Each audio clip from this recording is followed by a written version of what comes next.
The next day, Inspector Megure rushed to the scene with a reconnaissance team. Mori, who had vowed to prepare against the attack of the culprits, was the first to fall asleep. Conan, Ron, and the doctor waited until the police arrived before beginning to catch up on sleep. Anyways, it doesn't matter. Mori will be tranquilized later, even if he doesn't want to sleep. The police interrogation continued until the afternoon. Among the 38 people who attended the funeral, only Dr. Narumi, the other two mayor candidates, Shimizu, Kuroiwa, his daughter Reiko, her fiancé Shuichi, and the secretary Kazuki have not yet been questioned. The most suspicious one among them is Nishimoto, who went crazy after seeing the sheet music. Even so, he can't be arrested now, as the motive and method have not been clarified. After he came out, the others were questioned in order. Several people kept going in and out of each room, while Conan, who was sitting by the side, noticed something was wrong. Among the last few people to be questioned was Nishimoto, who stayed in a room, despite him being the first to be questioned. Not to mention, he was looking at his watch from time to time, as if waiting for something to happen. He leaves the lobby, followed by Conan, who meets Shuichi and Shimizu in the bathroom, while Nishimoto is nowhere to be seen. Well, compared to this, I'm more interested in Shimizu. He sat across from Conan before Conan left the hall, and he somehow had finished washing his hands by the time Conan entered the bathroom. Kaitoukid should really come and learn from him the true meaning of one fell swoop. At this time, a piece of brisk music sounded throughout the whole building. This was the second movement of the Moonlight Sonata. Everyone ran towards the broadcasting room. They saw Nishimoto sitting outside the room with a panicked face. The body in the room was Kuroiwa, the current mayor, who had just been arguing with several other suspects up until now. He was stabbed in the back and died on the spot. No one could have predicted that the second murder would happen so quickly, as well as in a building surrounded by police. While the other coroners were in Tokyo to dissect Kawashima's body, Dr. Narumi had volunteered to examine the body.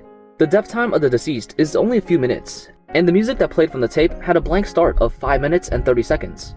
The suspects were successfully reduced to a few people who were still in the building just now. The mayor's daughter Reiko and Dr. Narumi could be the first to be ruled out.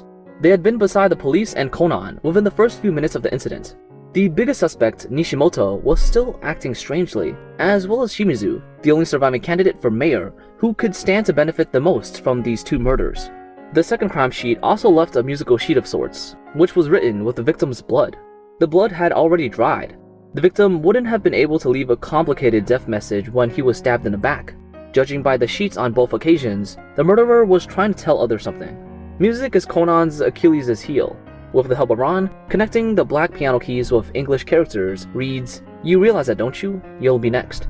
The second bloodstained sheet said, "The hellfire of hatred has made you pay." It's evident that this is a stage for a series of murder cases, played from the source being Aso Keiji. But Aso Keiji and his family died 12 years ago. Who else would seek revenge on these people, and for what reason? The police on the island go to retrieve a key from the community center storeroom to search for a few sheets left behind by Aso Keiji after his death to see if there are any new clues. Conan takes the opportunity to accompany him, as well as also inquire about the relationship between Aso Keiji and the several deceased suspects. He and the two deceased, the former mayor who died 2 years ago, alongside Nishimoto, were once classmates, with all four of them being witnesses to the event that occurred 12 years ago. The other suspects were not directly related to that event, but each person felt had their own secrets to hide. The deceased current mayor was unhappy with the marriage of his daughter Reiko and Shuichi. The current mayor's secretary would often secretly meet with Kawashima, a competitor of his boss, in the piano room at the community center. Essentially, almost everyone had a motive to commit the crime, except for Dr. Narumi and Shimizu. The search for the music sheets took some time, and the police assumed that the killer's final message meant that the revenge was over, allowing all the suspects to go back home for the night and continue the investigation tomorrow. Only Conan knew that the Moonlight Sonata actually had 3 movements, and the killer's revenge still had 1 person left. Back at the community center, Conan heard strange noises coming from the piano room. As soon as he opened the door, a shadowy figure escaped through a broken window. Shuichi was injured and lying on the floor, seemingly attacked by someone. On the other side, Ron's screams were heard, and another suspect had become a victim. This time, the deceased was Nishimoto, thus making all 4 witnesses to Aso Keiji's suicide, including himself, deceased. A tape and a suicide note were left next to the corpse. The first 30 minutes of the tape were blank, and the music had not been played. This meant that the deceased died during these 30 minutes, and the suicide note was formulated as a code. It had said that he had committed an old mistake with several other deceased people. In order to hide this fact, he killed the 2 mayor candidates and then came to the storeroom to destroy the music sheets left by Aso Keiji. However, due to him failing to find the music sheets, plus the police closing in, and the pressure of each footstep, he chose to hang himself. This naive reason can only be used to deceive the police. A situation in which a person wanted to hang themselves but didn't prepare support such as a chair, then left a suicide note in the form of a code, was obviously through the deliberate preparation of the culprit. The injured Shuichi was still unconscious under the care of Dr. Narumi. Next to him was a tuning hammer used on pianos. Conan went to where the shadowy figure was before, and found a space hidden underneath the piano. There were also white powdered drugs on the floor. This was connected with the previous crimes mentioned in the suicide note. Now there are more and more mysteries coming together. Not only are there serial killings, but also an illegal drug trade has been involved. The motive and method of the killings have been determined, but the most critical aspect, the identity of the murderer, remains in the fog. Now, the biggest suspects are as follows. The one who was attacked, Shuichi, the one whose hands are bandaged for some strange reason, Secretary Kazuki, and Godspeed Shimizu. By the way, that group of policemen can technically be considered accomplices. They had failed to fulfill their mission of protecting the people and continuously let the murder suspects leave their surveillance, causing crimes to happen one after another. Their greatest contribution, however, was to provide Conan with pictures of the scene of the second murder, two of which were taken from the same angle, and a red light that was near the neck of the deceased a few seconds ago disappeared a few seconds later. This is not as important as the sheet music that Asokeiji left behind, given to Conan by the soon-to-be retired police officer of this island. It mentions that Asokeiji had a son named Seiji who's still alive. In addition, the secretary's overly sensitive behavior towards the topic of the white powder, as well as the numerous foreign coins in his wallet, all pointed to the one and only truth. Conan ran to the broadcast room and looked at the bloodstained reverse button to prove all his prior conjectures. The culprit had reversed everyone's perception of time through this button. This time, Conan didn't show that forced smile. Instead, led Mori into the room to tranquilize him, and presented his deduction show to the entire building's audience. The most troublesome point of this case is that there are two criminals in total, and they acted out without even knowing each other's identity. One of the perpetrators was the one who spied on Mori outside the piano room last night, had just knocked Shuichi unconscious, and escaped through the window. That person was none other than Kazuki, the secretary of the mayor. The cut on his hand was from breaking the window, and just by checking the shards of glass by the window should reveal blood or skin samples from him. His motive was drugs. He had joined forces with several other dead victims to operate an overseas drug operation. The place where the drugs were hidden was the hidden space within the piano. So as a result, he started spreading rumors about the piano being cursed in order to keep others from approaching, as well as knocking out Shuichi, who had witnessed the drug. But this also relieved him of being a murderer. If he really wanted to silence the other accomplices, he would not have chosen to kill in the piano room, and he definitely would not sneak back to recover the drugs after the police left. So, the only current murder suspect is Shimizu. In the third murder case, there were no audio tapes that could be played in time, and there were no chairs, which could indicate that the culprit wanted to disguise the scene as a suicide, but was stopped by something. The culprit was probably still somewhere in the building during that time. From the strength of drowning an adult male Kawashima in the sea during the first murder case, the lack of a clear alibi in the second murder case, and the person in the community center when the third murder case happened, Shimizu is the one who can meet all these conditions. Indeed, the deduction would have came true if it wasn't for the red dot on that photo.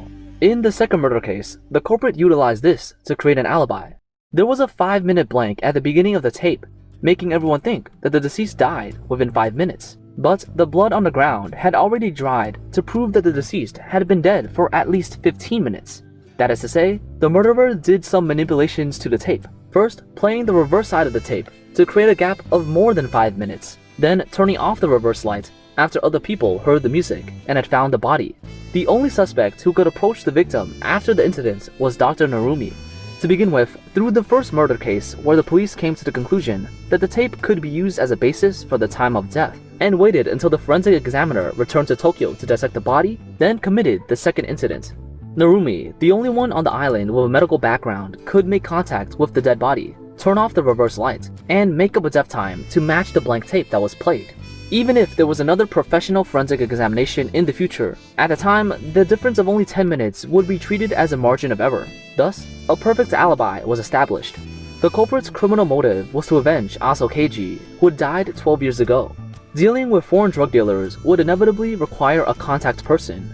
The famous pianist Asokeiji often played worldwide and would not be suspected by others. But 12 years ago, Asokeiji refused to commit any more crimes, and was killed by his 4 classmates. As a result, it was disguised as a suicide.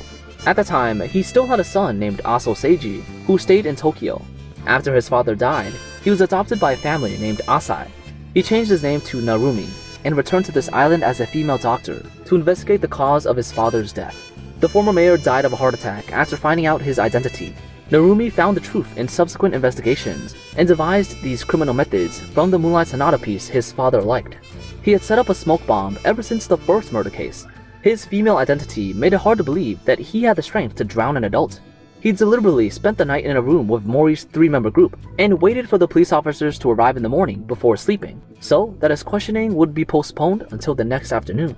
Prior to committing the murder with a complete alibi, he removes himself as a suspect, and the fact that he's a man wouldn't be revealed as well. Every step was perfect, and he didn't even try to argue when the truth was revealed. He just happened to sneak away and ran to his father's piano room, then set fire to the entire building. The entire community center was engulfed in flames in an instant, and Conan rushed into the piano room with the sheet music left by Aso Keiji for his son, desperately telling Seiji that the code left by his father told him to keep on living. But it was too late. He couldn't back down now. Murderers should pay for the blood on their hands, just like those few people did to his father. Now it's his turn. Conan, however, was innocent. He couldn't die with him here, so he threw Conan out of the window with all of his strength, and he played the Requiem, adapted from Mozart's Moonlight Sonata by himself, in the Sea of Fire. In the lyrics, he mixed it with the words, "Thank you, little detective." Standing in the burning ruins of the community center the next day symbolized the end of it all. The injured Shuichi was actually a fan of the late Aso Keiji, who often came to tune the piano, but was accidentally involved in this incident. Aso Seiji sent the letter to Mori because he had hoped someone would be able to stop him, and that's why he didn't make any excuses after the crime was revealed.